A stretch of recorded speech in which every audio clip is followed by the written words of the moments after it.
Assalamualaikum warahmatullahi wabarakatuh. Halo teman-teman semuanya. Jadi hari ini saya mau berbagi sedikit pengalaman tentang perjalanan kemarin dari Bandung ke Natuna maupun dari Natuna ke Bandung. Karena ada satu pengalaman yang menurut saya ini nggak mengenakan di dalam perjalanan.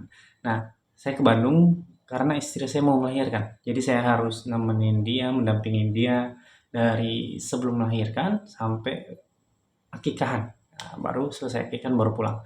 Sebenarnya peristiwa-peristiwa yang tidak mengenakan ini saya dapatkan di dua perjalanan yang berbeda, itu di perjalanan ketika mau ke Bandung dan ketika mau pulang ke Natuna. Nah, jadi kita akan bahas satu persatu. Dan sekarang kita akan coba bahas untuk perjalanan ke Bandungnya dulu. Saya kemarin nyoba menggunakan aplikasi Pelni Mobile untuk pemesanan tiket. Nah, tapi ternyata di Natuna, embarkasi Natuna itu belum bisa. Kenapa? Karena mesin untuk mencetak tiketnya itu belum tersedia dan petugas-petugasnya juga belum tersedia. Ini sepertinya juga berlaku di Midai, di Serasan, di Tarempa, mungkin di Letung juga. Nah, itu berbeda halnya kalau pesannya dari Tanjung Pinang ataupun mungkin dari Pontianak. Nah, jadi saya memesan tiket langsung ke agennya. Nggak jauh, di dekat Rane juga. Jadi teman-teman kalau mau pesan tiket ya bisa langsung ke agennya aja gitu. Dan harganya dari Natuna ke Pontianak itu ya sekitar 200-an lah, 200 hampir 300 itu kalau nggak salah ya. Nah, nanti saya akan coba cek lagi harganya berapa.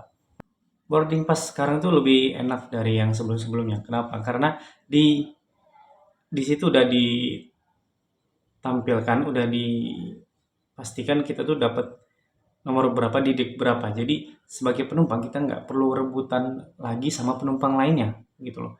Itu kan lebih nyaman, lebih mudah dan apa ya lebih tenang aja gitu ketika kita mau naik ke kapal. Nah, habis dari itu kita bisa berangkat ke Pelabuhan Selat Lampa namanya. Pelabuhan Selat Lampa itu bisa menggunakan mobil pribadi atau menggunakan mobil tambang. Sini bilangnya mobil tambang. Nah, jasa antar penumpang ini itu 60.000. 60.000 itu untuk sekali jalan aja. Oh ya, kenapa saya memilih perjalanan dari Natuna ke Pontianak? Karena itulah rute yang paling memungkinkan untuk bisa saya menggunakan transportasi udara, kapal ya, kapal udara atau pesawat yang bisa langsung terbang dari Jakarta, dari Pontianak ke Jakarta. Karena dari Pontianak ke Bandung itu sekarang udah nggak ada lagi gitu. Setelah COVID kayaknya udah nggak ada lagi. Jadi rute yang paling memungkinkan ya Pontianak ke Jakarta. Jadi perjalanan pertama kita akan mengarungi laut untuk sampai ke Pulau Midai. Nah, kemarin berangkatnya sekitar jam 8 kalau nggak salah dan sampai di Midai itu jam eh, 12 kalau nggak salah. Nah, tapi sayangnya saya tidak bisa menikmati turun naik penumpang itu. Kenapa? Karena lagi hujan deras banget saat itu pas kapal udah bersandar terus tiba-tiba hujan deras banget. Jadi kasihan juga penumpang yang lagi turun naik terus barang-barang yang juga di dipindahkan dari kapal ke pelabuhan pada kebasahan gitu. Nah, di sini tuh pelabuhannya nggak rame gitu dan nggak gede juga, hanya ya bentukan pelabuhan gitu aja. Nah, nggak ada bangunan lain-lain lagi gitu. Penumpang-penumpangnya yang turun itu biasanya dijemput sama keluarganya, terus barang-barangnya diangkat pakai kendaraan roda tiga. Nah, kalau di sana biasanya bilangnya Tosa. Jadi mereka bilangnya adalah merek dari kendaraan itu sendiri gitu loh. Nah, sehabis dari Midai, kita langsung berlayar lagi ke Serasan. Nah, dari sini itu akan sampai kemarin sekitar jam berapa ya? Pagi lah, pagi itu nyampe di Serasan. Nah, di sana itu baru deh lumayan lumayan cerah ini ya cuacanya, lebih enak dan ketemu sama keluarga karena saya kan dari Serasan jadi saya menyempatkan diri untuk turun dulu ke pelabuhan ketemu sama keluarga gitu. Nah, tapi nggak bisa ke kampungnya karena kapal hanya bersandar selama 1 jam lah dan 2 jam tuh paling lama. Ketika turun naik penumpang udah selesai dan bongkar muat barang itu juga udah selesai, ya kapal akan langsung berlayar lagi ke tujuan berikutnya gitu loh. Jadi hanya punya waktu sedikit untuk bersilaturahmi dengan keluarga. Beginilah suasana turun naik penumpang di kapal Bukit Raya yang bersandar di Pelabuhan Serasan. Dan teman-teman bisa lihat di belakang itu adalah pos lintas batas negara yang baru aja dibangun oleh pemerintah Indonesia. Biasanya di setiap pelabuhan itu akan ada penjual-penjual yang naik ke kapal dan mereka jualin kayak minuman-minuman, terus nasi ayam, terus ada nasi ikan, nasi goreng. Habis dari Serasan, selanjutnya kapal akan berangkat ke Pontianak. Perjalanan ke Pontianak ini cukup panjang. Kemarin aja saya berangkat pagi pagi kapan nih? Pagi Jumat kalau nggak salah. Nah, subuh Sabtunya baru nyampe. Itu lumayan lama banget gitu loh. Oke, sekarang kita udah di Pulau Kalimantan. Ini tepatnya masih di dekat Pemangkat di daerah Kalimantan Barat juga. Jadi mungkin sesuai jadwal sekitar jam berapa ya? Jam 2 malam baru sampai. Dalam perjalanan dari Serasan ke Pontianak inilah saya menemukan apa ya, semacam pengalaman-pengalaman yang tidak mengenakan gitu loh. Kenapa? Jadi saya coba ceritakan dulu tempat kami apa ya, beristirahat lah selama perjalanan itu. Jadi di deck 3 itu kan deck 3, deck 4 dan deck 5 itu ada kelas ekonomi. Nah, kelas ekonomi ini itu per barisnya per decknya itu bisa sampai 200-an lebih penumpang gitu. Nah, di setiap decknya itu akan disusun per 10 baris tempat tidur gitu. Nah, itu ada tempat tidurnya yang enak lah posisinya, terus ada colokannya juga, terus ada kabinnya juga. Jadi eh, sangat nyaman untuk per orangnya gitu loh. Nah, saya kebagian di tengah-tengah situ lah. Saya memilih di satu tempat yang kenal dengan sesama kampung lah. Kenapa? Karena ketika misal saya ke musolanya, misal saya ke WC-nya ataupun saya ngambil makanan, saya bisa titip barangnya. Gitu. Nah, sama juga kalau dia kemana, ya dia bisa titip ke saya. Jadi lebih aman lah ketika ditinggalkan gitu loh. Nah, di baris apa ya? Di baris depan saya gitu, bukan di depan, di belakang saya, ada bapak-bapak yang posisi tempat tidurnya itu berada di paling pinggir di jalan apa ya? Jalan di deck itulah. Nah, dia berada di paling pinggir. Saya merasa terganggu dengan apa yang dilakukan si bapak ini gitu. Apa sih yang dilakuin sama si bapak ini? Nah, dia sebenarnya normal, berdahak gitu loh, berdahak. Tapi terus-terusan dia berdahak. Dan yang bikin nggak enaknya adalah dia buang dahaknya di jalan itu. Gitu loh. Dia berdahak, habis itu dia cuih gitu, buang di jalan apa lorong situ loh. Dan itu nggak cuma sekali, itu berkali-kali gitu loh. Itu berkali-kali dan setiap kali orang yang ngeh pasti merasa jijik gitu. Padahal toilet itu dekat sama si bapaknya. Ya sekitar jaraknya ya nggak sampai 10 langkah lah itu. Deket banget gitu loh. Sebenarnya kan ada opsi lain gitu ya.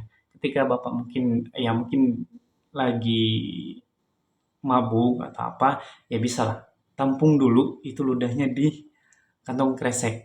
Kalau emang mager ke WC nih gitu. Ya padahal deket ya gitu loh. Nah, kalau udah lumayan banyak ya bisa lah buang ke tong sampah. Karena tong sampah juga deket sama si bapaknya gitu loh. Nggak jauh juga, cuma ya berapa langkah, cuma ya 3 atau 4 langkah gitu loh. Tinggal nyemplungin, tet, udah gitu loh. Dan kalau seperti itu, misalnya kalau langsung buang di jalan lorong itu, kan itu akan menyulitkan atau membebani si CS gitu loh. Ya kan kasihan juga gitu. CS ini harus membersihkan ludah bekas bapak gitu loh. Nah, itu tadi peristiwa pertama yang saya temuin. Dan yang kedua, ini adalah lebih ke perilaku si orang ini sih yang sebenarnya mengganggu penumpang lainnya. Nah, jadi di kapal Bukit Raya ini ada dua kelas, itu ada kelas ekonomi dengan kelas kamar. Nah, kelas kamar ini terbatas, hanya saya lupa deh berapa kamar yang disediain, tapi itu penumpang juga bisa menggunakan fasilitas itu gitu loh. Nah, kelas kamar ini jendelanya itu berada di samping atau luarnya itu adalah dek luar kapal. Jadi tempat lalu lalang penumpang-penumpang yang kalau pengen menikmati pemandangan di luar kapal gitulah. Nah, kacanya kan bulat gitu. Dan ketika penumpang lewat itu akan kelihatan itu isi di dalam kelas kamar itu gitu. Jadi si bapak ini eh, dia ketika melewati jendela kelas kamar ini dia entah apa ya, sengaja atau kayaknya sengaja deh memang. Eh, Dia itu memperhatikan kaca itu, enggak cuma kayak ngelihat gitu doang, itu enggak. Tapi emang kayak gini ngelihatnya gitu. Dan itu berlangsung cukup lama, ya beberapa menit lah. Dan tentu itu akan sangat mengganggu penumpang yang ada di dalam kamar itu gitu loh. Dan dalam pelayaran ini, bayangkan aja saya berangkat dari Serasan itu pagi, ya kalau nggak salah sekitar jam 9 pagi, dan nyampainya baru keesokan harinya itu subuh jam 4 jam 4 subuh baru nyampe. Tapi di sana itu kapal harus berlabuh dulu selama 2 jam. Dari jam 2 dan kapal baru bisa jalan lagi jam 4 gitu loh. Ini buat teman-teman yang nanti akan naik kapal pelni seperti ini gitu loh. Jangan sampai kita melakukan hal yang seperti ini karena itu akan mengganggu privasi, itu akan merusak kenyamanan si penumpang juga gitu loh. Ya kalau memang nggak sengaja ngeliat ya udah gitu, lewat aja, jangan diterusin untuk ngeliat gitu. Buat apa juga? Nggak ngaruh juga ke kehidupan kita. Kenapa kapal Bukit Raya kemarin itu harus berlabuh dulu di tengah-tengah sungai gitu ya? Karena dia tergantung dengan pasang surutnya air sungai itu sendiri gitu loh. Karena pelabuhannya memang berada di alur sungai itu gitu. Nah, jadi kemarin itu ada kapal tugboat yang datang ke kapal Bukit Raya membawa eh, semacam bukan cah bandar ya, semacam nakoda kapal gitu untuk membantu nakoda kapal Bukit Raya untuk mengarahkan kemana jalan, kemana alurnya untuk sampai ke pelabuhan gitu loh.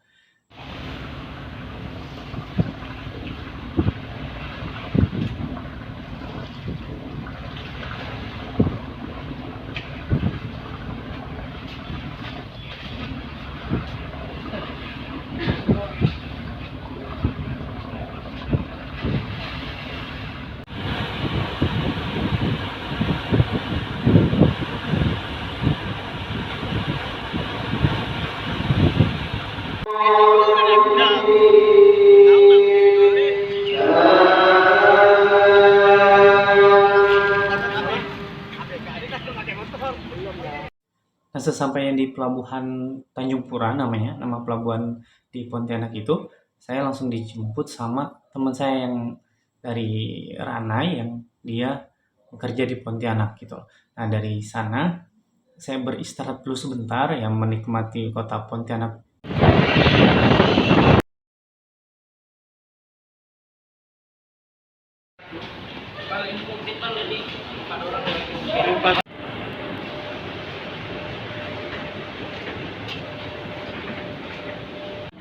Oke, sekarang kita udah di travel Red White namanya, ini harganya 195 dari Jakarta Bandung.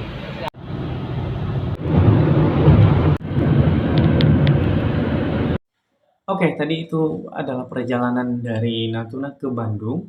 Nah, sekarang kita akan ngobrolin perjalanan dari Bandung ke Natunanya.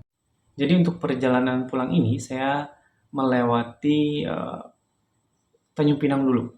Kalau tadi kan perginya lewat Pontianak. Nah, ini ke Tanjung Pinang dulu. Perjalanannya, nah lama. Perjalanan dari Bandung ke Jakarta, saya menggunakan travel Red White. Ya tadi saya udah bilang apa alasannya. Saya berangkat jam 3.30 terus sampai di sana jam 6 pagi. Nah, dari situ saya langsung check-in, langsung ke ruang tunggu dan nunggu pesawatnya. Nah, pesawat itu nggak delay, jadi pas jam 9.20 itu kita udah berangkat ke Tanjung Pinang. Dari Tanjung Pinang saya sampainya siang, ya terus nginep di rumah keluarga, terus baru subuh besoknya ke Pelabuhan Kijang. Karena udah lama banget nggak ke Pelabuhan Kijang, ataupun kalau mau berangkat tuh jarang banget melewati Tanjung Pinang gitu loh. Jadi ini semacam pengalaman baru lagi gitu loh, berada di Pelabuhan Kijang. Dan banyak hal-hal yang menarik dan lebih bagus dari pelabuhan di Natuna gitu. Untuk teman-teman yang mau melewati rute ini sebaiknya pastiin dulu kalau tiket kapalnya udah dipesan gitu loh. Karena takutnya kita udah berangkat Tanjung Pinang tapi kita belum dapet seat di kapalnya, ya mungkin resiko akan nunggu lebih lama lagi gitu loh. Dan lebih baiknya segeralah pesan tiket itu. Dan di sini teman-teman bisa menggunakan aplikasi Pelni, pemesanan tiket lewat online gitu. Itu bisa banget. Tapi memang harus 3 hari sebelumnya gitu. Jadi nggak bisa dadakan gitu. Walaupun di aplikasinya tertulis tersedia. Nah, tapi memang harus 3 hari sebelum kapal itu berangkat. Oke, sampai di Pelabuhan Kijang, yang dilakukan pertama kali adalah harus mencetak boarding pass-nya dulu. Nah, di situ nanti ada petugas yang akan men-scan tiket kita untuk mendapatkan si boarding pass ini gitu. Nah, sampai di situ kita juga akan dikasih nomor antrian. Nah, gunanya nomor antrian ini ketika akan dipanggil penumpang-penumpang untuk masuk ke ruang tunggu gitu. Jadi kita nggak akan berebutan untuk masuk ke ruang tunggu. Itu teratur banget. Jadi dari nomor 1 sampai seterusnya. Saya kebagian nomor 73. Nah, di nomor ini setelah kita kasih, kita unjukin KTP, kita unjukin boarding pass-nya, kita akan dicap. Nah, setelah dicap, kita akan masuk ke dalam gedungnya. Belum ke ruang tunggu, kita akan ke X-ray dulu. Barang-barang kita akan dicek dulu.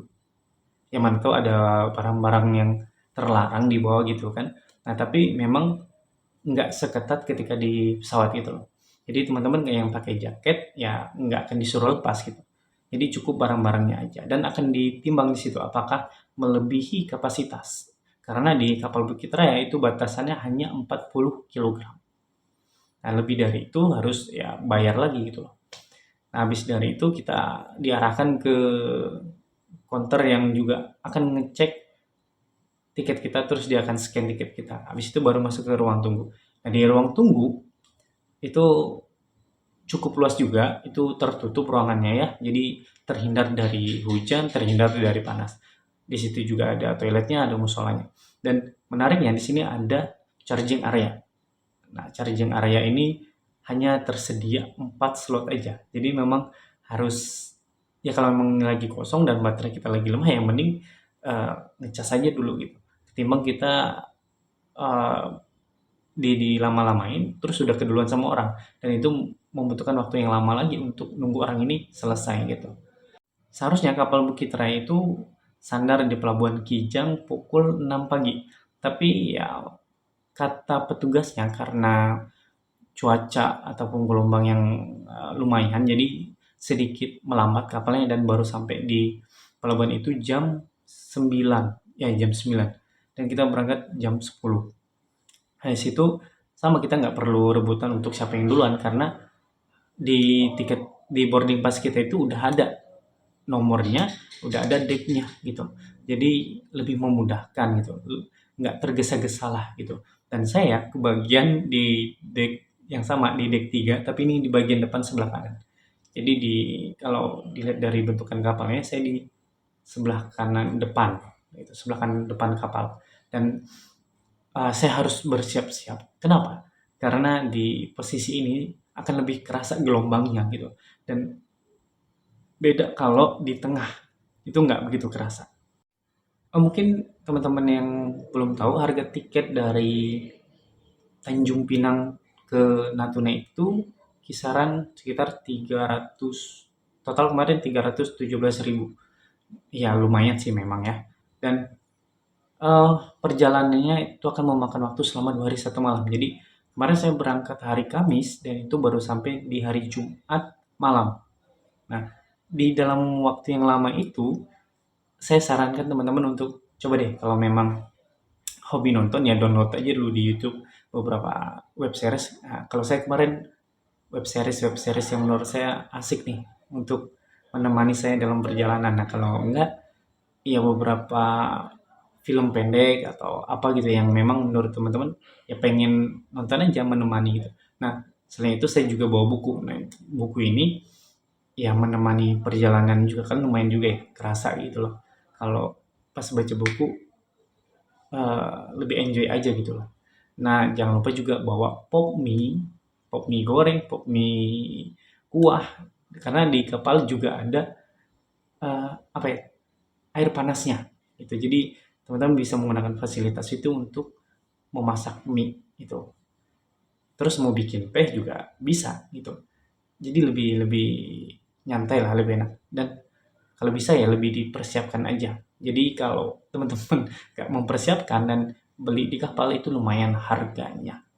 Oke, kita langsung aja ke peristiwa yang saya temuin di eh, kapal Bukit Raya ini, perjalanan pulang ini gitu. Dan ini kayaknya jangan sampailah kejadian sama keluarga kita gitu. Eh, perilaku-perilaku seperti ini yang tolonglah hentikan gitu. Jadi ketika dari mana ya? Dari Tarempa ke sorry, dari Tarempa ke Natuna itu kan lumayan ya waktunya. Dan saya juga udah dari pas berangkat di hari Kamis itu nggak mandi gitu. Nah, jadi pengen seger aja gitu pas pas nyampe di Natuna. Jadi ya udah saya persiapin semuanya, handuknya, terus peralatan mandinya, ya langsung ke kamar mandi gitu. Dan teman-teman tahu nggak apa yang terjadi di kamar mandi itu? Kan di kamar mandi itu ada dua apa ya, dua tempat mandi, terus ada dua tempat buang air besar. Nah, satunya udah keisi tempat kamar mandinya. Dan si bapak ini bapak-bapak juga. Kenapa dari tadi bapak-bapak terus ya? Si bapak-bapak ini ketika lagi mandi, pas saya buka pintu WC-nya, itu langsung kelihatan jelas. Dia nggak pakai sehelai pun dan dia lagi sabunan. Pas saya ngeliat si bapak ini, dia posisinya lagi menghadap ke sana, jadi dia membelakangi saya gitu. Jadi kelihatan adalah bagian belakang si bapak ini gitu. Dia lagi sabunan si bapaknya, entah dia sadar atau enggak, tapi sekilas saya ngeliat dia apa ya, melihat ke saya juga refleks gitu, kayak kayak dia ngedengar pintu kebuka kali ya. Terus udah habis itu dia menghadap ke sana lagi. Dia tidak berusaha untuk menutup pintunya gitu loh. Menutup pintu kamar mandinya dia nggak berusaha untuk menutup itu gitu. Dia santai aja sabun-sabunan itu. Dan ya udahlah daripada mikirin kayak gitu, ya udah saya ke kamar mandi sebelahnya gitu loh. Entah kenapa saya dengan refleksnya, tangan saya juga berusaha untuk nutupin pintunya si bapak biar nanti kalau ada penumpang yang ingin ke WC juga nggak kaget gitu loh, nggak shock kayak saya gitu ketika ngeliat si bapak ini. Dan sebenarnya pintu kamar mandi saya juga nggak bisa di slot gitu, nggak bisa ditutup. Tapi gimana cara saya mengakalinya agar celah-celah itu tidak terlihat gitu? Ya, saya menggunakan handuk untuk menutupinya, dijepit di antara sela-sela pintu itu gitu. Dan saya ketika mandi ya merasa lebih aman, merasa lebih nyaman, sabun-sabunannya ya lebih tenang aja gitu, nggak khawatir ketika ada suara pintu WC yang terbuka gitu loh. Dan nggak khawatir juga dengan hal-hal lainnya, ya mandi dengan tenang, mandi dengan nyaman aja. Dan kenapa sih bapak tidak apa ya, tidak berusaha untuk melakukan seperti itu? Ya mungkin pintu kamar mandi si bapaknya memang nggak bisa dislot karena ya memang ada beberapa kamar mandi yang udah rusak slotnya gitu. Tapi kenapa si bapak tidak berusaha untuk apa ya? Ya gimana lah caranya biar pintu itu ketutup gitu loh. Karena itu kan tubuh si bapak sendiri ya, kenapa nggak ditutup pintunya gitu loh. Tapi ya udahlah, saya apa ya, mungkin memaklumi atau gimana, saya juga nggak mau mikir terlalu jauh. Yang penting saya mandi dengan tenang, dengan nyaman, siap untuk turun ke Natuna, dijemput sama keluarga, dan bisa sampai rumah dengan selamat. Udah gitu aja. Jadi itu perjalanan saya dari Natuna ke Bandung dan Bandung ke Natuna dengan peristiwa-peristiwa yang tidak mengenakan, dan semoga teman-teman ketika menggunakan transportasi laut seperti Bukit Raya juga terhindar dari hal seperti itu. Semoga perjalanannya nanti selamat, semoga menikmati pemandangan-pemandangan yang ada, suasana-suasana kapalnya, bukan suasana kapal, suasana yang ada di kapal, baik itu penumpangnya, petugasnya, itu aman, terkendali. Oke, sampai jumpa di video berikutnya.